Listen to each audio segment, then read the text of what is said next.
boa tarde, seja bem-vindo ao fecho de contas, rescaldo ainda do Conselho Europeu, em que ficou decidido o Pacto Orçamental para a Europa. Hoje a negociação volta a ser animada, desta vez pela produção industrial, quer da China, quer da Alemanha. Vamos conferir valores de negociação esta quarta-feira, há pouco mais de meia hora de fecho do mercado. Ana, muito boa tarde.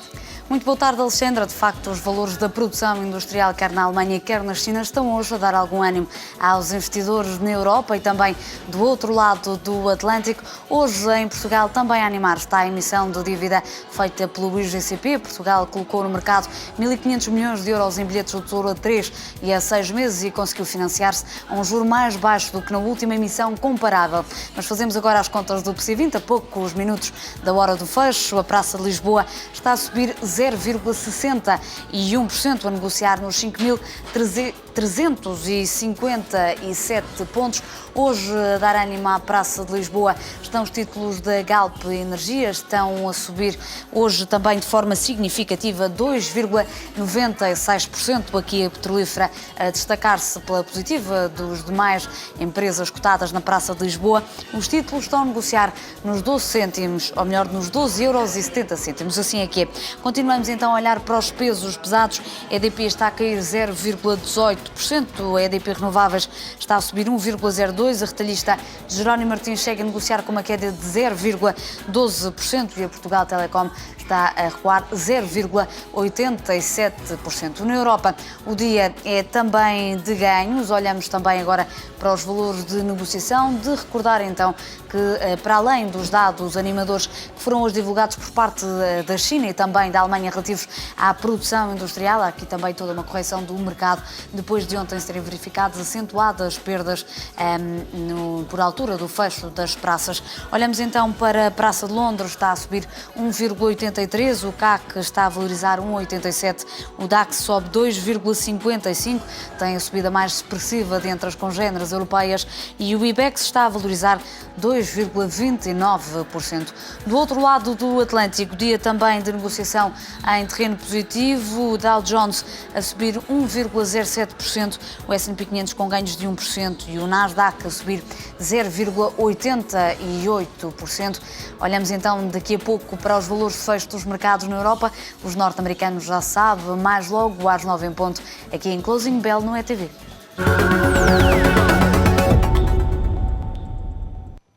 Portugal colocou no mercado um total de 1.500 milhões de euros em bilhetes do Tesouro, a um custo bem mais baixo do que em relação à última emissão, mas também com menos procura. Em dívida há 3 meses, o IGCP colocou 750 milhões de euros, com os investidores a pedirem um juro médio de 4,068%, abaixo dos mais de 4,3% da emissão anterior comparável. A procura superou em 2,8 vezes a oferta, abaixo das 4,1 vezes da última emissão. A maturidade a 6 meses, Portugal emitiu 750 milhões de euros, com uma taxa média de 4,463%. É um valor também abaixo dos 4,74% da emissão comparável. Neste caso, a procura foi de 2,6 vezes, igualmente inferior aos 4,1% da emissão anterior. O PSI 20 fechou janeiro com uma queda de 3%. A praça portuguesa está a perder valor há 11 meses seguidos, o ciclo mais longo de sempre. Bem diferente foi o desempenho do DAX alemão, que subiu quase 10%, e da praça grega, que ganhou 17%.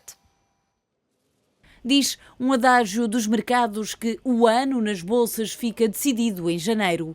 Por outras palavras, se o primeiro mês do ano acabar positivo, o ano será de ganhos. A cumprir-se a profecia, 2012 será ano de ganhos e fortes, menos para Lisboa. Janeiro foi o mês em que a Standard & Poor's despromoveu Portugal a lixo financeiro. É a agência mais importante e a única que faltava, depois da Moody's e da Fitch terem, ainda em 2011, cortado o rating da dívida portuguesa. Com a saída de mais fundos das ações portuguesas, o resultado foi o pior. Uma queda de mais de 3% do PSI 20. Das 20 empresas que compõem o índice, apenas 3 acabaram em terreno positivo: Galp, Zone e Mota-Engil. No outro extremo, PT, Brisa e Banif terminaram com quedas superiores a 10%. O corte do rating não atingiu apenas Portugal, mas parece ter deixado indiferente França, que perdeu o seu AAA. mas nem por isso a bolsa se ressentiu. Coube à praça grega e ao DAX os melhores desempenhos do mês. Já o IBEX ficou ligeiramente abaixo da linha de água. Os ganhos já seguiam fortes, o Conselho Europeu fez o resto. A promessa de um pacto orçamental e o compromisso com mais crescimento garantiram um janeiro positivo para a maioria das praças europeias. Em janeiro foi mês de ganhos acentuados também em Wall Street. Dow Jones, S&P e Nasdaq registraram o melhor arranque desde 1997, com os analistas a perspectivarem um bom ano para a maior bolsa do mundo. Pode dizer-se que os investidores estão bastante otimistas em relação ao Wall Street e tudo porque no primeiro mês do ano as principais praças registaram o melhor janeiro dos últimos 15 anos. Uma melhoria significativa depois de um 2011 de muita volatilidade e incerteza. O Dow Jones, o índice de referência em Nova Iorque, subiu 3,4%, o ganho mais acentuado em janeiro desde 1997. O mesmo aconteceu com o S&P 500, que disparou 4,36%. Mas a subida mais expressiva pertence ao tecnológico. O Nasdaq disparou 8%. Os ganhos do lado lá do Atlântico saíram em linha com as principais bolsas mundiais. Na liderança, em janeiro, ficou Hong Kong com ganhos de 10,6%, Frankfurt disparou 9,5%, Milão 4,9%, Paris 4,39% e Tóquio 4,11%. Resultados que acabaram por ser ajudados pelos dados empresariais, que saíram melhores do que o esperado, e também devido ao acordo alcançado na Europa em relação ao Pacto Orçamental. O Ministro das Finanças grego reconheceu que o perdão de dívida ao país pode ter de superar os 70%, uma percentagem que é muito superior aos 50% acordados com a União Europeia em outubro. O acordo entre o país e os credores privados também está quase selado, segundo o Ministro. Faltam apenas alguns pormenores. O Instituto de Finanças Internacionais já anunciou que assume quase 70% das perdas sobre a dívida grega nas negociações de socorro ao país. A União Europeia e o FMI têm pressionado Atenas e os credores privados para chegarem a um acordo da redução do peso da dívida grega para 120% do PIB. O barómetro de janeiro antecipa perdas para o PSI 20 este ano. Para 2012 não se prevêem facilidades para os investidores, sendo que os resultados de janeiro normalmente estão em sintonia com os do resto do ano. Os investidores nacionais começam a temer pelos resultados de janeiro do principal índice acionista da Euronext Lisboa. Depois do PSI 20 ter caído 27,6% no ano passado, o barómetro de janeiro faz prever que em 2012 a história se repita. Segundo o indicador, que mediante os resultados de janeiro faz estimativas para o resto do ano, tudo indica que depois da queda de 3,08%, o ano encerre também no vermelho. Mas não se pense que é pura adivinhação desde 1993, que por 14 vezes o PSI 20 fechou em sintonia com o primeiro mês do ano, o que significa que 75% das ocasiões dos últimos 19 anos, sempre que o PSI 20 fechou janeiro em terreno positivo, o mesmo aconteceu com a rentabilidade anual. E mais, por cada valorização percentual, em janeiro, o PSI 20 tende a encerrar o ano com ganhos de 2,28%. No entanto, não se pense que é a regra geral. No contexto mundial, são raros os índices que têm um rácio de assertividade tão elevado como o PSI 20. Entre os principais índices mundiais, só o Dow Jones, constituído pelas 30 maiores empresas dos Estados Unidos, e o Bovespa, que agrega as 70 maiores empresas do Brasil, podem rivalizar com o barómetro de janeiro do Índice de Lisboa. É importante referir que o coeficiente de correção entre janeiro e o resto do ano é de 0,55 pontos. Já no que diz respeito às empresas que constituem o PSI 20, os títulos da Sonae Indústria, BCP e Brisa são os mais previsíveis, com rácios de assertividade de 83%, 72% e 71%. Olhamos para os temas que marcam o dia e a semana nos mercados com a ajuda de Pedro Ortigão Correia da ASC. Pedro, muito boa tarde. Já vamos um bocadinho atrasados, já passaram 2 dias, mas vale a pena ainda olhar para o Conselho Europeu. Gostava de ter o teu comentário sobre o que saiu desta magna... Enfim, não saiu nada de novo, não houve notícia nenhuma a não ser estes comentários agora mais centrados em torno da economia. A questão hoje em dia já está mais do que assumida, que não é uma questão de finanças públicas apenas, essa está a ser resolvida, mas no core de tudo isto está um problema de falta de crescimento económico.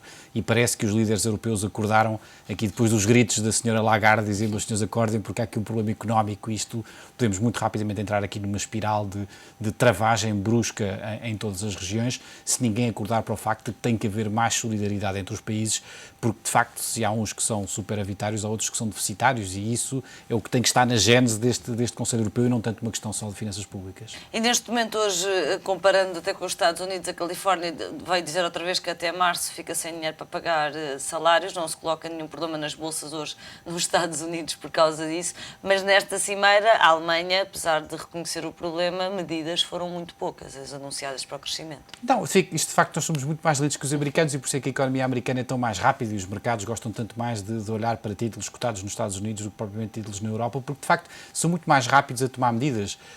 Pelo menos aqui na Europa há uma lentidão muito grande, isto parece um bando de dinossauros lentamente a avançarem pela floresta dentro e sem a agilidade de alguns animais mais rápidos. E esse é o problema da Europa, é que de facto demora muito tempo a perceber que existe um problema, e depois de perceberem que existe um problema e de admitirem publicamente que existe um problema, passam de facto às medidas. E nos Estados Unidos isso é muito mais rápido, porque quando nós olhamos para o mercado norte-americano e nós olhamos para a economia norte-americana, nós vemos que existem Estados que estão em muito pior estado do que a própria Grécia está. No entanto, existe uma solidariedade enorme dentro daquela União Federal, porque de facto é um país como um todo e falam uma só voz. E isso tem uma diferença enorme, porque vai sempre existir diferenças entre Estados. É impossível nós acharmos que, por um lado, há países que podem enriquecer na Europa vendendo produtos finais muito caros, há países mais baixos que vão acabar por comprar esses produtos, mas depois vão ter que, de certa forma, ser financiados para os poder comprar. Então tem que haver aqui uma solidariedade para que esta economia continue a crescer. E, de facto, o grande problema hoje em dia é um problema de falta de crescimento económico, coisa que nos Estados Unidos, enfim, nem se discute, porque essa solidariedade faz parte da própria Constituição. E o outro problema, além do crescimento económico, é um mais urgente de resolver, pelo menos assim parece, que é o acordo na Grécia. 70% de perdão em vez de 50%. Era uma notícia que os mercados já descontavam, Pedro. Este é um problema sério já. Os mercados já descontavam, basta olhar para o valor ao qual está a transacionar aquela dívida. O mesmo acontece em relação à dívida pública portuguesa. Os valores a qual elas transacionam no mercado secundário são uma espécie de indicadores de quanto é que o mercado está à espera que aquela dívida acabe por não ser paga. No caso grego, esse montante era já bastante acima dos 50%. É muito provável que isto acabe por acontecer. Existe agora aqui um problema muito sério de a forma como é que isso vai ocorrer, porque se isto desencadear um evento de default, então existe todo este problema dos credit default swaps e fim destes seguros. É um problema com uma grande dimensão, ou entretanto já houve tempo para que os investidores começassem, a expressão meio corriqueira, a despachar os CDS que tinham? Eu acho que é um problema muito mais sério do que o que se julga, porque infelizmente hoje em dia, enfim, o lado mau de toda esta atividade financeira que acabou por financiar a maior parte das economias, sobretudo as economias em vias de desenvolvimento, é que criou uma enorme interligação entre todas as instituições financeiras e uma enorme alavancagem entre os vários produtos. E, portanto, um pequeno evento ali na Grécia pode desencadear um evento muito, muito grande. E esta questão dos CDS é uma espécie de caixinha de Pandora, porque a partir do momento em que for desencadeado um evento destes, nós não sabemos o que pode ocorrer, em que banco e em que proporções. E, portanto, esse é algo em que as pessoas têm imenso receio, porque muito recentemente tiveram um evento da Lehman que ninguém imaginava as proporções que aquilo poderia acabar por ter.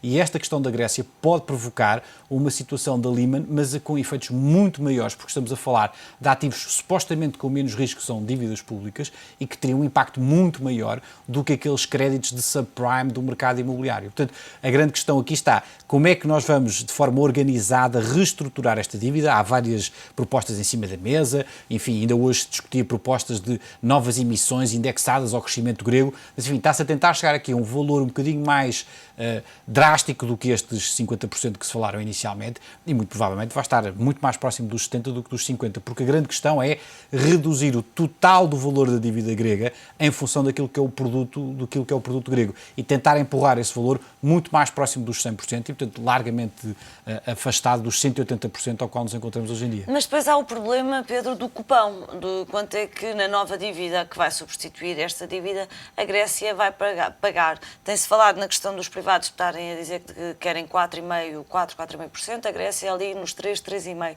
Ainda assim, é de esperar que uma Grécia, da maneira que está, cresça 3,5% ao ano que lhe permita pagar a nova dívida, ou estamos, no fundo, a criar um novo problema? É um novo problema. Eu acho que são pequenas, neste momento são discussões de pormenor. Enfim, há aqui uma ideia de tentar indexar esse cupão a uma espécie de um crescimento económico grego para que não exista aqui um peso tão grande, porque é impossível um país que está em decréscimo ou a crescer muito ligeiramente ter que suportar uma dívida que tem um valor muito acima desse mesmo crescimento e, portanto, financeiramente é completamente impossível.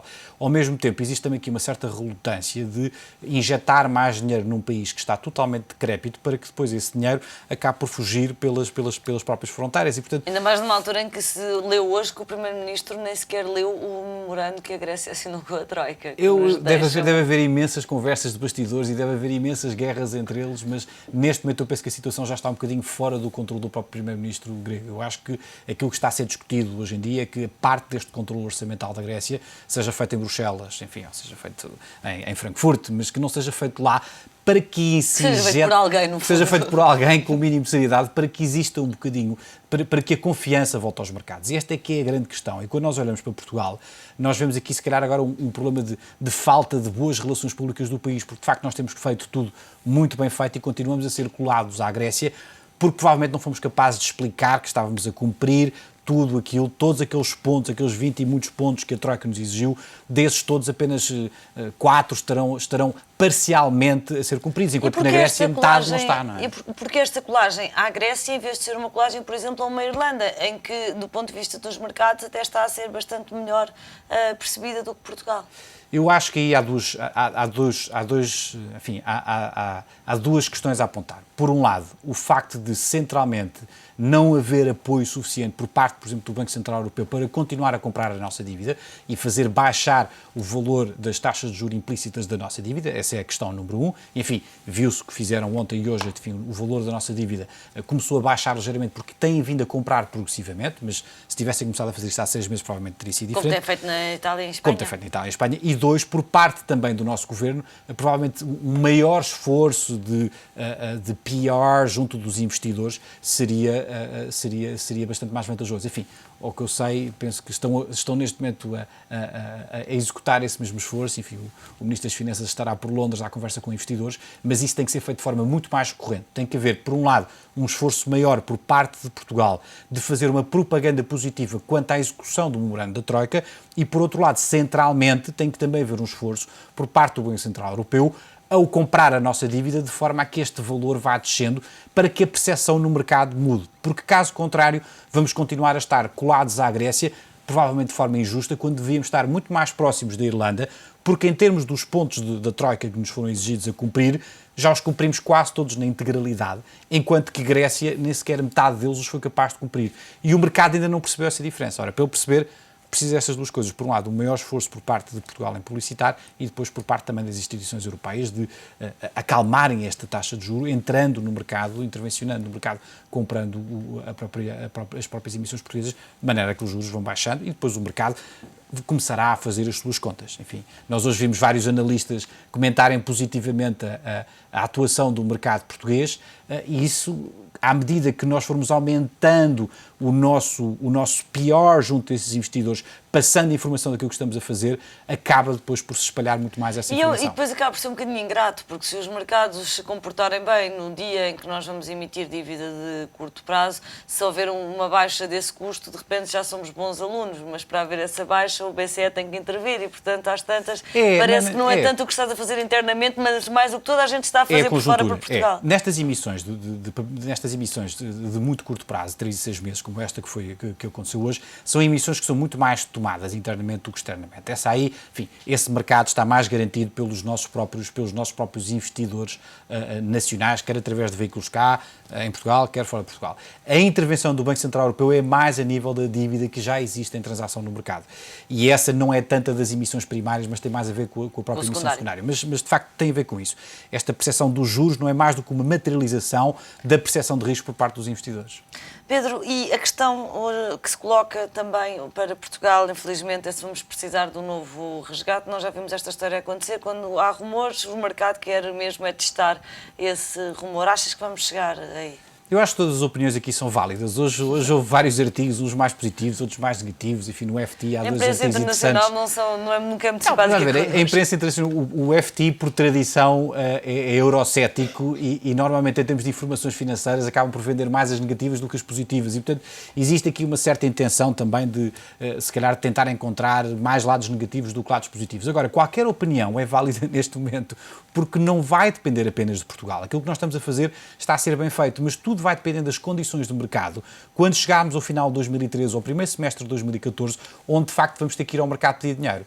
Se fosse hoje, não iríamos conseguir, iríamos certamente pedir um segundo pacote de ajuda, porque as taxas praticadas no mercado seriam totalmente insustentáveis. No entanto, daqui a 2 anos e meio, quando nós lá chegarmos à fase de fazermos as primeiras emissões sozinhos, sem rodinhas na bicicleta... E achas que é em 2013 que isso vai acontecer? No final de 2013 há uma primeira emissão, mas a grande fatia vai ter que ser feita no primeiro semestre de 2014. E aí vai depender da situação, da conjuntura internacional, que vai estar muito mais fora do nosso controle do que nós possamos imaginar. Mas até lá, somos obrigados a ser bons alunos, somos obrigados a ter as nossas contas em dias e, pelo caminho, se formos capazes de fazer alguma publicidadezinha positiva em relação ao bom trabalho que estamos a fazer, melhor ainda, porque cria-se um ambiente muito mais positivo. Precisa haver um goodwill também criado em relação a Portugal. Tem que se criar, tem que haver execução, os números têm que estar certinhos e tem que, sobretudo, haver credibilidade, porque o mercado é feito de confiança. E se nessa altura houver confiança em Portugal e houver uma certeza de que somos muito mais sérios do que são os gregos na gestão das suas contas públicas, e se o mercado estiver simpático, então provavelmente vamos ser capazes de manter esse goodwill por parte dos investidores. Pedro, e olhando aqui para a banca, que vai apresentar resultados que deverão ser os piores de sempre, pelo menos desde que entramos no euro, o que é que isto nos diz da banca como investimento e também da banca como sítio onde nós estamos habituados a ver segurança em Portugal? Enfim, a questão da banca ficou bastante aliviada desde que em dezembro veio esta notícia de que o Banco Central Europeu ia ceder linhas de crédito a 3 anos de forma ilimitada. E, portanto, quanto a mim, este risco real que existia de solvência da banca, não só em Portugal, mas também a nível europeu, enfim, olhando para estes países mais próximos que começam também a ter o holofote da dívida em cima, que têm montantes muito superiores de dívida do que Portugal, essa situação do risco real da banca, penso que foi bastante reduzida a partir do momento em que o Banco Central Europeu disse que cedia estas linhas contra garantias e contra colaterais a 3 anos.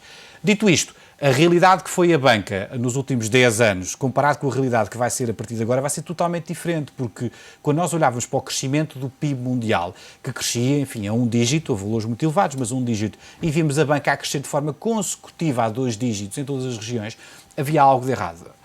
Havia um desfazamento grande, porque por um lado, de facto, a banca criava valor ao ter novos produtos, ao ser capaz de se reinventar constantemente, mas uma das grandes dimensões de criação de valor da banca era a capacidade de imprimir notas, de forma estruturada, através dos produtos e da forma como basicamente iam abrindo o seu balanço e cedendo liquidez.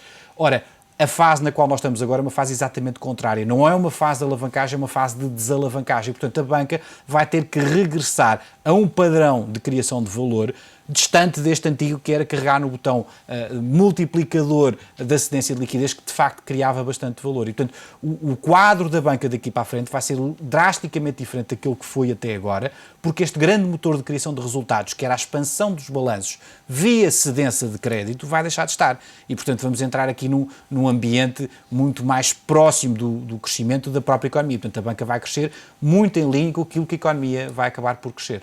Essa questão era uma das que o Nomura colocava relativamente ao Banco Central Europeu, tornando aqui esta questão um bocadinho mais macro, que até que ponto não seria perigoso o Banco Central Europeu estar a avançar com estas linhas de liquidez, sobretudo se todos os bancos forem atrás deste dinheiro, porque os bancos vão ficar carregados de dívida sénior e isso pode trazer algum risco para os outros ativos que os bancos remuneram também para os investidores. É um perigo também, há lados negativos destas cedências ilimitadas de liquidez? Claro que há lados negativos, porque uma cedência limitada de liquidez não é mais do que estarmos a imprimir dinheiro de forma descontrolada. Ora, a partir do momento em que nós imprimimos dinheiro de forma descontrolada, esse dinheiro deixa de ter o mesmo valor do que tinha antes de se carregar no botão das impressoras. E, portanto, tem que haver aqui algum cuidado na forma como é cedida esta liquidez e como se faz esta expansão monetária. os bancos, a maior parte dos bancos, enfim, e dos próprios bancos centrais, porque esta cedência de liquidez ia ser feita através de uma cedência aos próprios bancos centrais dentro da região da União Europeia, já vieram dizer que nem todos se calhar vão recorrer a isto. O valor que está estimado desta cedência de liquidez, enfim, falam em qualquer coisa, vou falar à americana, em 10 trillions de euros, porque é um montante exageradíssimo. Aquilo que se está a tentar fazer é, alguns países vão dizer, nós não vamos recorrer a isto. Para quê? Para manterem exatamente esta mesma reputação junto das suas instituições bancárias, que outros países não terão se tiverem que ir a esta linha de emergência. Automaticamente ficarão rotulados de, bem, se estes senhores foram pedir dinheiro ao Banco Central do país deles e o Banco Central do país deles foi ao Banco Central Europeu descontar esta linha, é que provavelmente eles não estarão tão bem do ponto de vista financeiro. E, portanto, vai haver aqui provavelmente uma clivagem entre aqueles que se conseguem aguentar sozinhos e aqueles que vão querer recorrer a essa linha de cedência de liquidez. Mas isso não pode ser até na questão dos leilões de dívida pública, porque os bancos não vão buscar dinheiro ao BCE, também não têm grande incentivo para acumular dívida pública, que já não é um ativo que nesta altura seja assim tão AAA. Eles terão, porque esse é o papel mais fácil de descontar junto do Banco Central Europeu. Enfim, a forma como os bancos portugueses têm financiado este último ano e meio tem sido a dar como colateral a dívida pública nacional. Sim, mas a banca portuguesa não será de certo a que não vai aproveitar a liquidez por uma questão de reputação. Imagino claro, que estejas a referir a países que ainda podem ter ainda podem ter isso. Reputação. Ainda há balanço suficiente para ir buscar essa cedência de liquidez ao Banco Central Europeu, porque basicamente a cedência de liquidez entre as instituições parou. Se nós olharmos para indicadores de depósitos overnight junto do Banco Central Europeu, nós vemos taxas absolutamente anormais, nunca atingidas antes. Isto tem a ver com a desconfiança que existe entre as instituições. E, portanto, se as instituições não emprestam entre elas, o sistema tem que arranjar uma forma dessa liquidez voltar novamente sem estrangular o sistema e sem acabar com o financiamento. Porque se nós acabamos com o financiamento, então, de repente, temos uma travagem brusca, e esta travagem brusca vai ter implicações globais, que foi exatamente isso que veio falar a Christine Lagarde. O ponto mais importante, quanto a mim, em relação a esta questão da senioridade da dívida, é que nestes processos não se pode perverter a relação de risco-retorno dos vários instrumentos. E o que é que isto quer dizer? Basicamente, aqueles instrumentos que têm menos risco não podem, de repente, de um momento para o outro, passarem a ter muitíssimo mais risco para ter a mesma remuneração. Ou manter a mesma remuneração e ter muito menos risco. Portanto, tem que haver aqui um equilíbrio entre a senioridade da dívida. Dívida com mais risco vai ter sempre mais remuneração do que dívida com menos risco. Tal como dívida tem menos risco do que capitais próprios. E este é o verdadeiro funcionamento do mercado. Se nós pervertermos estas regras, o mercado vai arranjar maneira de dar a volta à questão e de voltar a atribuir ratings de risco de forma implícita a algo que depois acabou por ser estipulado em lei, mas que no fundo acabava por ter risco. Nós dizemos de repente de um momento para o outro, não, a dívida grega não tem risco ou tem o mesmo risco da Alemanha. Enfim, os mercados viram ao longo destes últimos anos provar que esse não era o caso. E, portanto, o importante quando se criam estas condições é, primeiro, garantir que o sistema continua a ter liquidez e continua a poder financiar as economias. E depois, por outro lado, criar mecanismos de maneira a que não se pervertam estas regras. Porque se nós pervertermos as regras básicas do capitalismo e da remuneração do capital, então aí acabamos por ter um problema no mercado, que é isso que seguramente não pode ocorrer. Porque não se pretende de forma não se pretende de forma nenhuma. Portanto, eu confio que este tipo de decisões vão no sentido de injetar liquidez ao mercado, mas de forma alguma alterar a senioridade das dívidas, porque se isso acontecer, então o mercado vai arranjar seguramente maneira de atribuir mais risco àquilo que os políticos estão a dizer que não têm risco. E já vimos que os políticos são incapazes, ou pelo menos é muito difícil convencer do contrário. Pedro, muito obrigada. O comentário de Pedro Ortigão Correia, da ASC, os temas que marcam o dia nos mercados. O índice PMI chinês registrou uma subida, ao contrário daquilo que esperavam os analistas. Esperavam uma descida para os 49,6 pontos, valor que corresponderia já a uma contração, mas afinal o índice PMI cresceu de 50,3 para 50,5 pontos. O valor mostra que o setor industrial da China está a registrar uma ligeira expansão. Estes resultados diminuem a necessidade de uma política monetária mais suave no país, um fator que está a penalizar as bolsas asiáticas esta quarta-feira. Os chineses esperavam que o Banco Central da China optasse por uma política monetária menos agressiva, dado o arrefecimento da economia global. Curta pausa no fecho de contas, fico por aí. Voltamos já a seguir.